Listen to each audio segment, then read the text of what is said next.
Boa noite, boa noite. Boa noite, pessoal. Deixa eu minimizar aqui.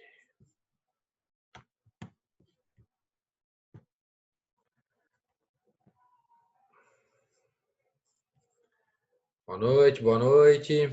Parecia que estava com o vídeo desligado aqui. Mas que bárbaro. Boa noite, professor. Tudo bem, Jonas? Tudo? Tá bom. Vamos lá, dá só um minutinho pro pessoal. O pessoal deve estar chegando aí. A gente já vai iniciando daqui a pouquinho. Chegaram a dar uma olhada no material lá, eu vi lá pelos acessos lá que, meu Deus, bati umas fotos ali, rapaz, o pessoal não entrou lá nas grande maioria, hein? Fiquei preocupado, mas deixa eu ver aqui. Vinícius está entrando aí.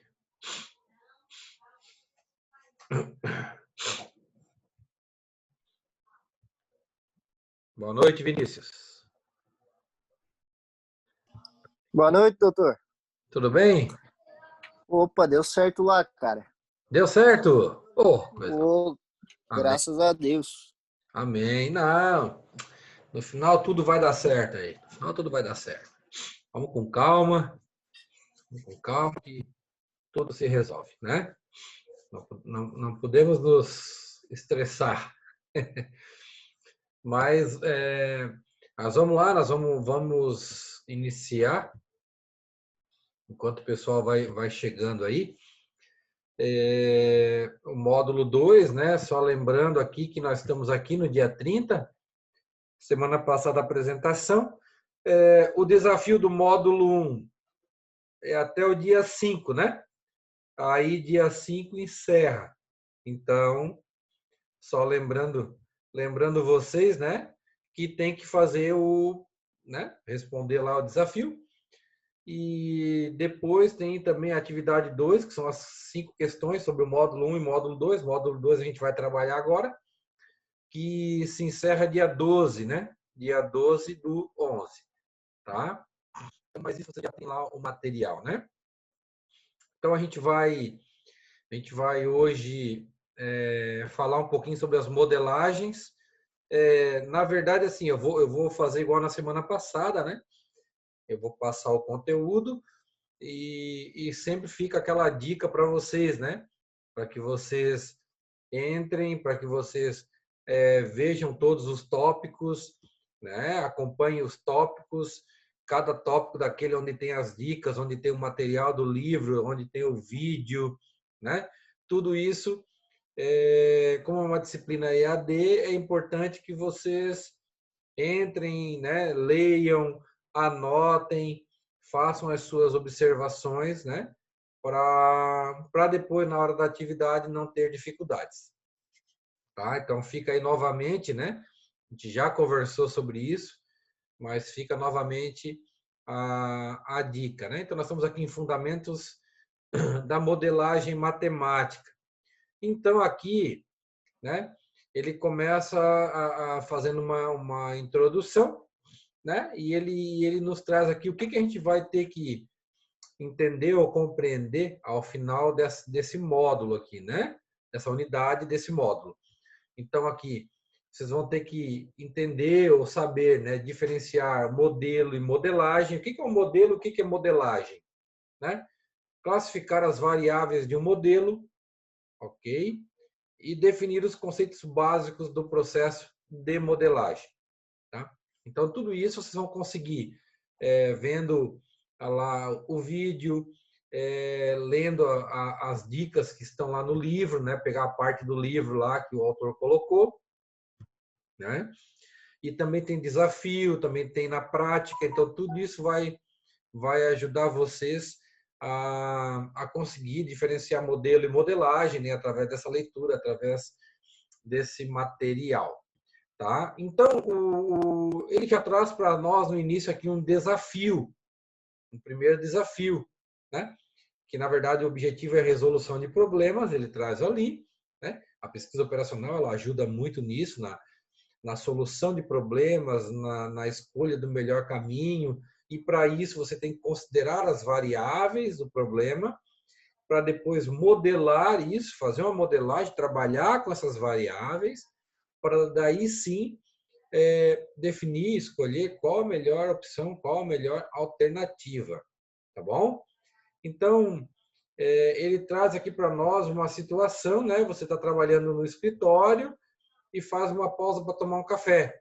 Ao chegar na cozinha, você percebe que existe uma xícara de café e um copo de leite, ambos com 200 ml, né? Um copo com 200 ml de café e outro copo com 200 ml de leite, né? Com um dosador de 50 ml limpo, né? Então, você tem lá um dosador. Com um dosador limpo, 50 ml de café são retirados de uma xícara, que é a xícara do café, e adicionado no copo de leite misturado, criando um mix de leite e café. Ok? Com outro dosador limpo, 50 ml do mix que está naquela xícara que você misturou, você vai retirar, tá, do copo de leite e adicionar na xícara de café, criando um mix café, leite, café. Certo? Como ficou a relação de café e leite nas xícaras? Escolha a alternativa correta que justifique e justifique como você chegou à sua resposta. Então, tem 3 perguntas, né, para vocês responderem. Letra A. Há mais leite na xícara de café quanto café? Há tanto leite na xícara de café quanto café no copo de leite? Quer dizer, quantidades iguais. Letra B. Há mais leite na xícara de café do que café no copo de leite? E letra C. Há mais café no copo de leite do que leite na xícara de café? Então, vocês têm que pegar essa situação, fazer as suas anotações para escolher qual das alternativas é a mais correta, né? É a correta, na verdade, né? Então, tem mais leite, tem mais café. Então, eu não sei se alguém fez, alguém resolveu, fizeram um esquema, colocaram no papel, né? Ninguém? Alguém? Ninguém? Beleza. Então, aqui, né, o autor traz para nós, ele foi feita uma tabela, e essa tabela aqui tem uma situação inicial, xícara de café, copo de leite, certo? E aí ele pega o dosador 1, tira 50 ml dessa xícara de café e adiciona lá no copo de leite, criando uma mistura. Então, observe que a mistura, né? O café fica com 150 e a nova mistura tem 200 ml de leite e 50 de café. Né? Isso vai dar uma mistura 4/5 e 1/5.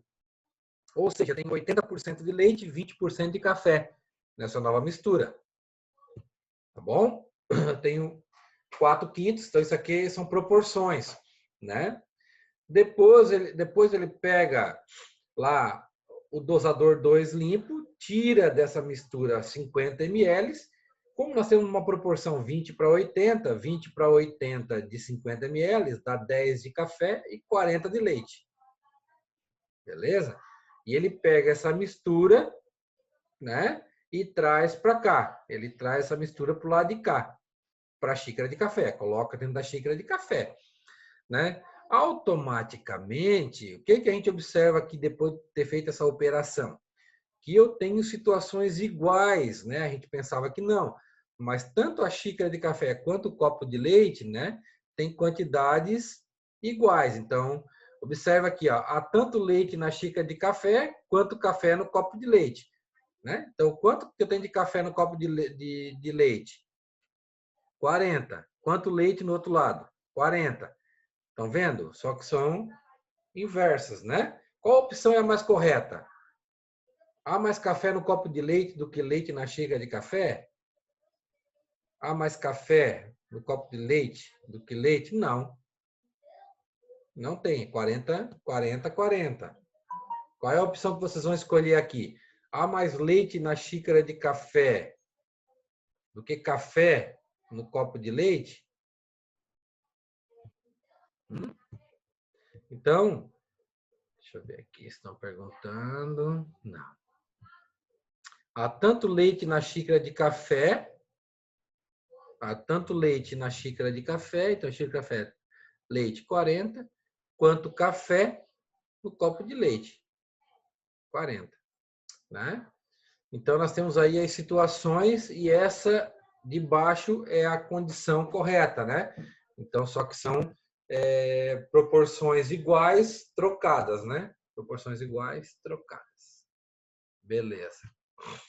Tá bom? Depois eu vou passar esse material, né? Vocês não tinham essa resposta aí no material de vocês, né?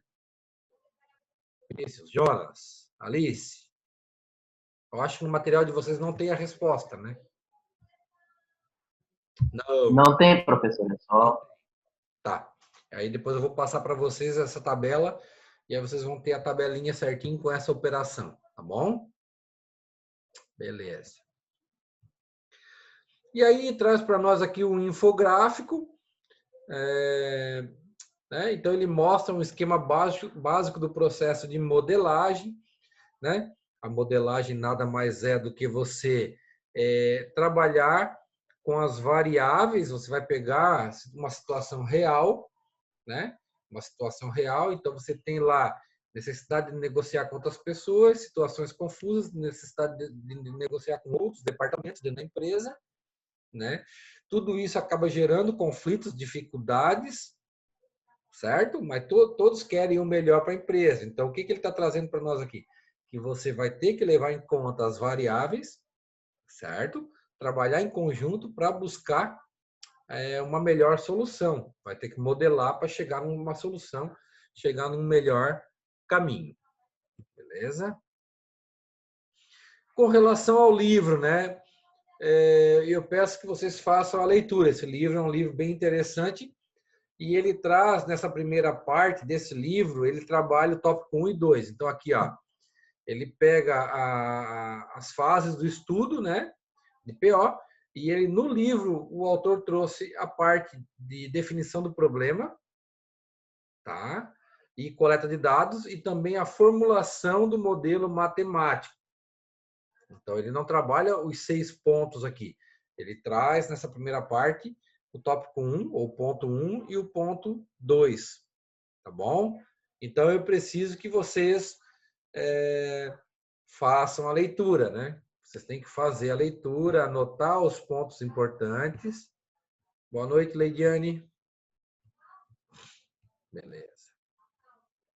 Boa noite, E professor. o vídeo? Né? Aí tem um vídeo com a dica do professor. Esse vídeo é bem interessante, bem legal. E eu quero saber se vocês anotaram. Quem anotou os pontos principais do vídeo? Quem assistiu o vídeo? Quem assistiu esse primeiro vídeo? Fale para o professor. Alguém?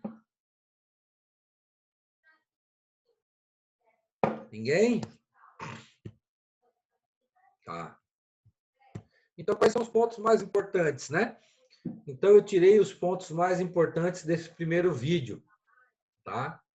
Eu tirei os pontos mais importantes. Então, ele fala de modelagem, tá bom?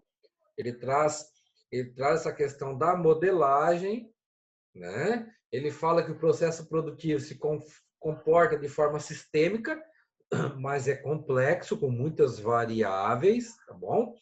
A modelagem, ela serve como ferramenta de apoio para o tomador de decisão, que é o gestor, que é o administrador, que é você que está lá muitas vezes no chão de fábrica, trabalhando, tá?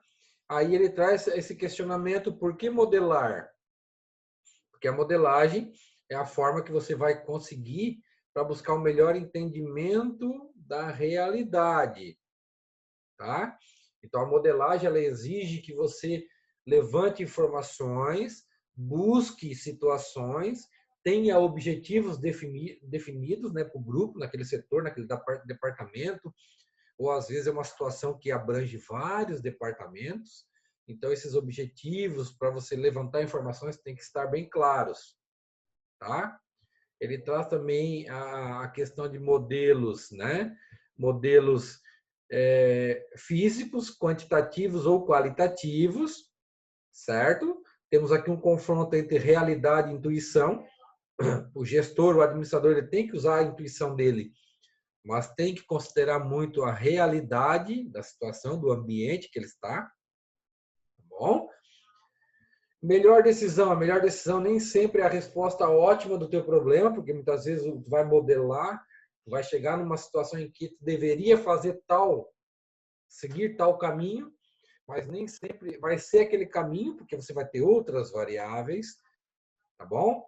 Então, muitas vezes você vai levantar, vai trabalhar com as informações e vai chegar num ponto em que, era para ser por aqui, mas não vai, por quê? Porque tem outras situações envolvidas, tem outros interesses, né? Traz também a questão da intuição, que ela é fundamental, tá? Ela é fundamental na fase de teste do modelo, porque a questão intuitiva, né, o feeling do gestor, ele é muito importante, beleza? E é a partir desse sistema real, né, que a gente vai chegar a um diagnóstico, a gente vai gerar hipóteses, tá? Então, esse vídeo ele traz a questão da realidade, prática, modelo, qual ou quant, né, a questão física. Então, o autor aí, né, nesse caso aqui, ele trouxe para nós esses pontos aí, o autor do vídeo trouxe para nós esses pontos. Não sei se alguém quer comentar alguma coisa aqui. São vários pontos, né? São vários pontos. E o foco principal aqui é realmente essa questão da importância da modelagem, do porquê modelar e essa relação da intuição com a realidade. Realismo versus a intuição. Beleza? Assistam o vídeo, né? Assistam o vídeo e depois vocês vão também destacando os pontos de vocês aí. Tá bom? E aí tem o na prática, né? O na prática aí ele traz aí uma tabela para nós, ele traz uma tabela, uma situação. A tabela abaixo, ela apresenta os retornos, ganhos ou perdas médias para um valor fixo de investimento, associados às decisões de investir em conta poupança, dólar ou fundo de investimentos. Então, ele traz aqui as situações. Situação 1, recessão. Situação 2, estabilidade. Situação 3, expansão. Tá bom? Traz as probabilidades, né? E traz aqui os ganhos, certo? Amarrados a essa probabilidade na recessão, na estabilidade e na expansão. E aí ele pergunta, né? Qual é o melhor investimento? Tá? Então, nós temos que lembrar aqui daquela questão da modelagem. Você vai ter que definir quem é o X1, quem é o X2, quem é o X3. Quais são as variáveis? Né? Quais são as variáveis de decisão? Deixa eu só ver aqui. Então, variáveis de decisão é o quê? É onde eu vou investir, né, pessoal? Decisão A1, decisão A2, decisão A3. Então, pode ser X1, X2 e X3. Beleza? Então, o que acontece aqui? O autor traz para nós, né, ó. Então, eu tenho aqui, ó. Qual é o melhor investimento? Se a decisão for baseada nos valores médios, tal, que ele deu na tabela. Certo? Então, aqui, ó. Decisão investir na poupança. É essa primeira aqui, decisão A1. Né? Então, a decisão A1, o que ela traz para nós? Ela traz para nós aqui 0,4 vezes 300, mais 0,4 vezes 300, mais 0,2 vezes 300. Né? 0,4 vezes 300, mais 0,4 vezes 300, mais 0,2. Então, de cima para baixo, né? Então, a minha decisão ela vai nessa coluna primeira aqui. Então, é 0,4 vezes esse, mais 0,4 vezes esse, mais 0,2 vezes esse. Né? Então, quanto é que dá 0,4 vezes 300? Quanto é que dá 0,4 vezes 300? E quanto é que dá 0,2 vezes 300? Então, vai dar essa primeira linha aqui. Então, vai dar 300. Certo?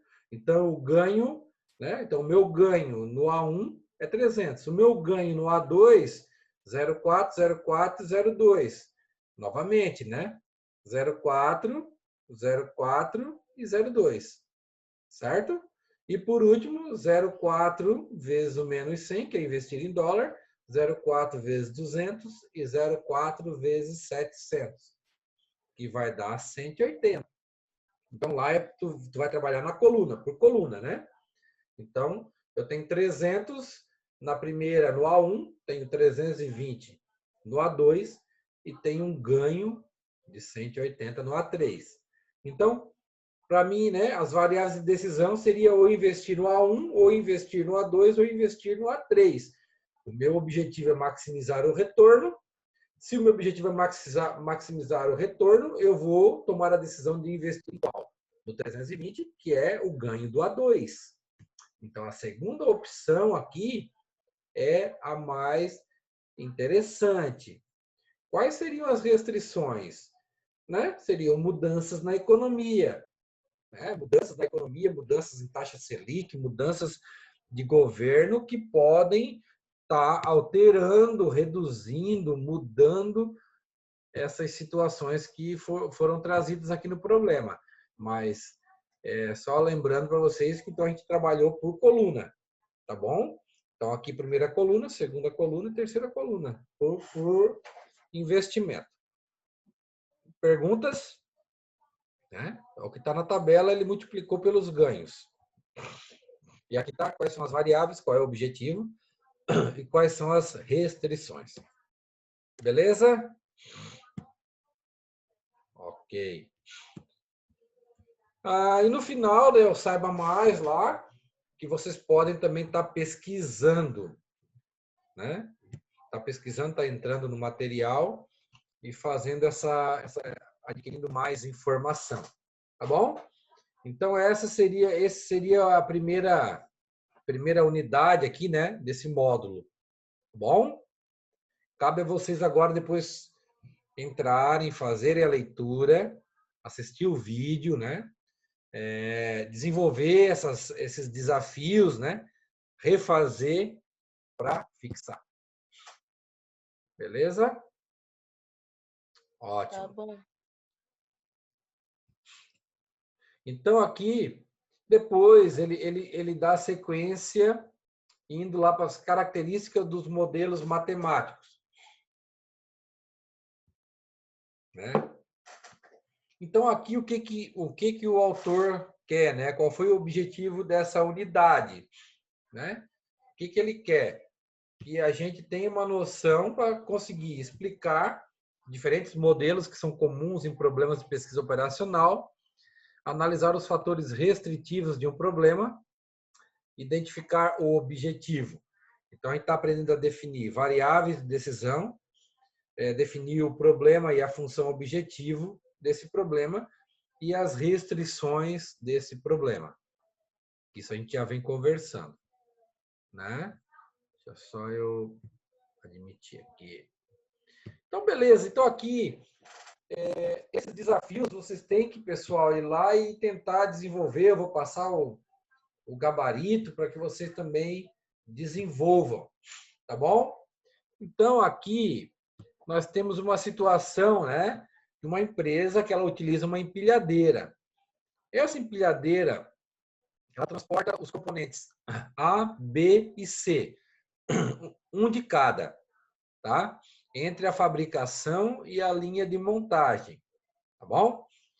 Essa empilhadeira só pode transportar no máximo 2 componentes de cada vez e, por questões de contrapeso, não pode ir nem voltar sem carga no garfo.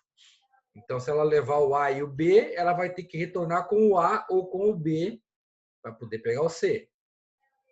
Entenderam? Então, ela está botando as restrições já, tem um objetivo, né? Assim, ela deve transportar sempre um ou dois componentes, né, em cada viagem que ela faz. Então, vocês já têm que ir anotando essas informações. Bom? Os tempos de referência para transportar os componentes A, B e C são, então, o A leva 2 minutos, o B leva 5 minutos, o C leva 10 minutos. Tá bom? Nesse caso, o tempo gasto para percorrer o trajeto será a média dos tempos que seria gasto no transporte individual. Tá bom? Então, se eu levar o A e o B, eu tenho que fazer a média. 2 mais 5, 7 dividido por 2, 3,5. Tá bom? Então, ele está dando a informação aqui. Além disso, há um agravante. Após 2 viagens, uma ida e uma vinda, a empilhadeira sofre uma queda de performance e passa a levar o dobro do tempo para percorrer o percurso. Então, ele vai dando algumas informações para nós. Tempo do A, do B e do C, que ele tem que ir e voltar sempre com um produto no garfo, com um item daquele no garfo, que eu tenho que fazer a média dos tempos e que depois de uma ida e uma volta, o tempo dobra. Tá? Então, qual é a forma mais conveniente de efetuar o transporte de todos os componentes com o menor tempo possível? Tá? Então, vamos lá. Então, vamos tentar atender aqui as necessidades, né? Então, para atender a necessidade de sempre transportar um ou dois componentes, precisamos executar 3 viagens, tá? Que é a mais interessante aqui. Primeiro, tem que levar 2 componentes. Segundo, tem que retornar com um deles, deixando um dos componentes na linha de montagem. Terceiro, tem que transportá-lo de volta à linha junto com o último componente, né? A empilhadeira volta. Devemos, então, identificar qual é a melhor composição de componentes a serem transportados em cada uma das viagens, de forma a completar o processo com o menor tempo possível. Como a partir da terceira viagem o tempo é dobrado, a lógica é levarmos na primeira viagem o item que leva mais tempo, que é o C, né? Para deixá-lo já na linha de montagem, porque ele leva mais tempo e depois o tempo vai dobrar. Então, o C eu já vou ter que levar e deixar. Mas qual deveria ser o segundo componente a ir com esse C? O A ou o B? Como o segundo componente precisa ir e voltar, a escolha recai, obviamente, no que implica em menor tempo, que é o A. Isto é, 2 minutos para ir e 2 para voltar. Então, eu vou arrancar com o produto A e o C. Beleza? O C eu vou deixar. Eu volto com o A, né, para pegar o B. Então, vamos lá. Dessa forma, a composição das viagens deveria ser: primeira viagem, eu vou levar o A e o C. O tempo médio é 2 mais 10, 12 por 2 dá 6. Lembrando que o tempo é a média entre o tempo de referência dos dois. Então, aqui eu levei 6 minutos. Vou com o A e o C, deixo o C, volto com o A. Segunda viagem, retorno para a fabricação levando o componente A, 2 minutos. Então, lá foram 6 minutos, levando os dois. Voltei com o A, 2 minutos. Terceira viagem, novamente, da fabricação para a montagem, levando agora o A e o B. 2 mais 5, 7 dividido por 2, 3,5. Certo? Porém, você deve lembrar que, sendo a terceira viagem, o tempo é dobrado. Então, na verdade, o que acontece? Em vez de 3,5, levou 7 minutos. Entenderam? Então, dessa forma, o tempo total seria 6 da primeira viagem, que está lá em cima, retorna com 2, volta mais 7. 15 minutos. Tá bom? Se vocês quiserem fazer outro arranjo, ir com o A e o B primeiro, voltar com o A, você pode fazer qualquer combinação. Nenhuma delas vai dar menos que 15 minutos. Tá? Por quê? Porque foi feito o estudo e foi visto que esse é o tempo ótimo. Foi feito aqui para otimizar. Tá bom? Beleza, pessoal? Então, tudo isso vai estar para vocês, eu vou postar para vocês, tá bom? Para que vocês depois tenham esse material. Certo? Beleza. A aula o senhor vai postar também? Sim, eu já vou, Marcos, em seguida. Ajudou bastante.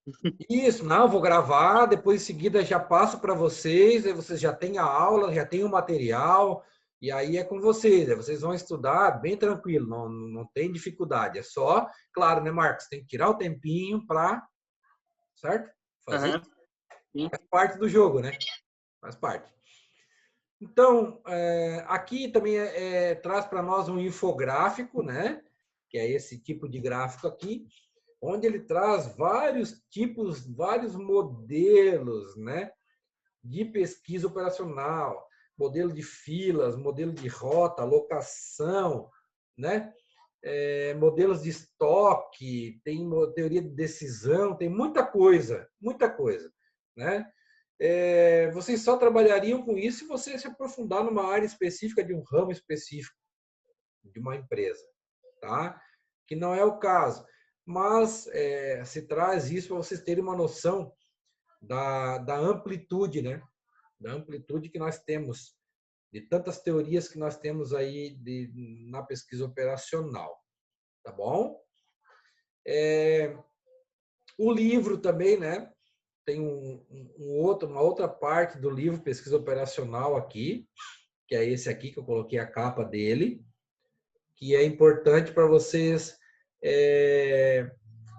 trabalharem as características dos modelos, tá? Que é o que ele traz resumidamente aqui no vídeo, tá? O que está no livro ele traz resumidamente aqui, que são os tipos de modelagem, os tipos de pesquisa operacional que a gente tem para trabalhar, os ramos, né? Então, quais são os pontos que são trabalhados nesse vídeo? Então, eu fui lá e tirei os pontos principais para vocês, né? Ou seja, ele traz todos aqueles pontos lá que ele citou aqui, uma boa parte ele traz aqui, tá? Que são os modelos, né? Modelo da teoria de decisões, que é problemas relacionados a negócios. Ele traz sequenciamento, que envolve as sequências ótimas, pesquisa, desenvolvimento, programação de máquinas.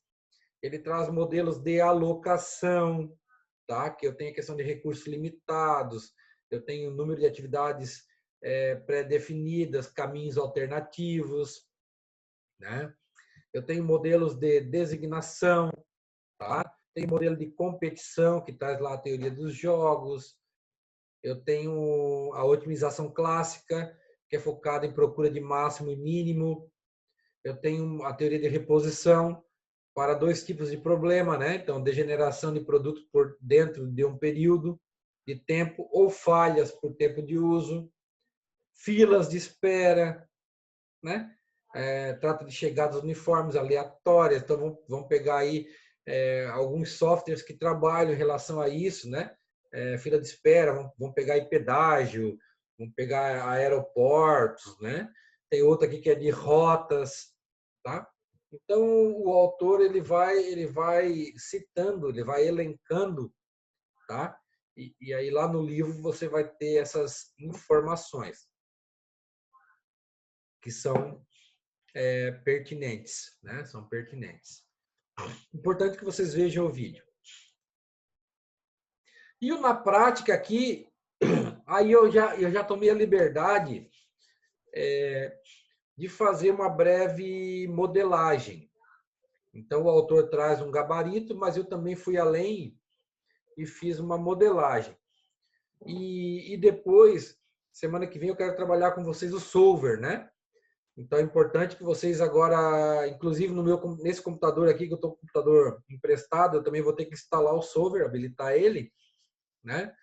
E para a semana que vem eu quero tirar uma aula para a gente trabalhar a modelagem, tá? Usando o solver lá no Excel. Então, novamente, pedir para vocês, para que vocês verifiquem nos PCs de vocês, aí no notebook, se vocês têm ali lá em dados, né? Se tem o solver. tá bom? Para que vocês habilitem. Temos vários tutoriais aí na internet, no YouTube, onde vocês podem estar habilitando. Fácil, passo a passo, ali em 1 minuto faz, nem isso. Bem tranquilo. Mas vamos lá. Então, o autor traz para nós aí, uma situação, né? E é importante que vocês sempre peguem uma folhinha de papel, peguem um papelzinho branco, para vocês tirarem os dados. Então, você observa, né? Ele tem uma empresa que faz manufatura de telhas. E ela produz dois modelos de telhas, né? Então, lá eu tenho 2 modelos, o modelo que é chamado alfa e o modelo beta. Ambos são compostos de barro e água, né? Então, eu tenho o modelo alfa. Então, provavelmente, né, quando eu for tirar as variáveis de decisão, quais são as variáveis de decisão desse problema? Provavelmente, né, é a quantidade que eu vou produzir da telha beta e da telha alfa. A alfa e da beta, tá? Então, eu vou definindo já de arrancada. Bom, quem é o meu X1?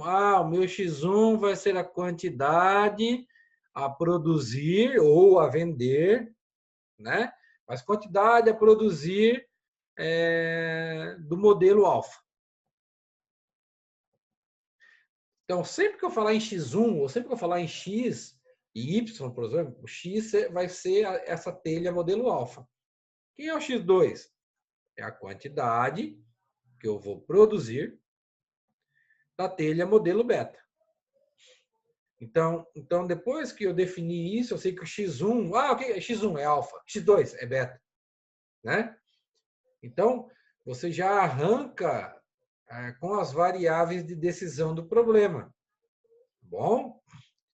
E aí depois ele vai dizendo, olha, na alfa eu uso 5 litros de água e 1 quilo de barro. Na beta, 4 litros de água e 2 quilos de barro. Então, ele já vai te dando as composições. Tá? Ele vai te dando a composição, depois ele te dá o preço do milheiro, que é o que vai gerar a tua função objetivo, que é o máximo de lucro ou o máximo de receita. E depois ele vai te dar os custos e os valores disponíveis, que são as restrições do problema. Restrições, tá? Então, ele vai te dando algumas informações para que você, então, retire esses dados. Então, isso aqui foi o que o autor trouxe de resposta. Ó. Primeiro, quem são as variáveis de decisão? É o que eu acabei de falar para vocês. Né? Variáveis de decisão. Nesse caso, são a água, o barro que compõem os modelos. Né? A composição já vai estar nas restrições do problema. Nas restrições. Tá? A variável de decisão, eu até discordo do autor aqui, porque a variável de decisão vai ser, no final das contas, os modelos que vocês vão vender. Como ele não foi além, não está falando em venda ainda, ele está usando isso como sendo variável de decisão. Tá? 2, parâmetros de fornecidos, os parâmetros fornecidos de preços unitários e matéria-prima que compõem. Esses são alguns parâmetros de referência para te montar a tua função objetivo e chegar nas restrições do teu problema. Tá? Então, ele pede por aqui vocês vão chegar lá no modelo. Tá? Tá encerrando essa primeira reunião, vai fechar automaticamente, a gente volta em 5 minutos ou 10 no máximo, tá bom? E a gente dá continuidade aqui, é rapidinho. Certo? Quem não colocou o nome, né? No chat, importante colocar. Beleza. Ok, vamos lá. Vamos salvar aqui.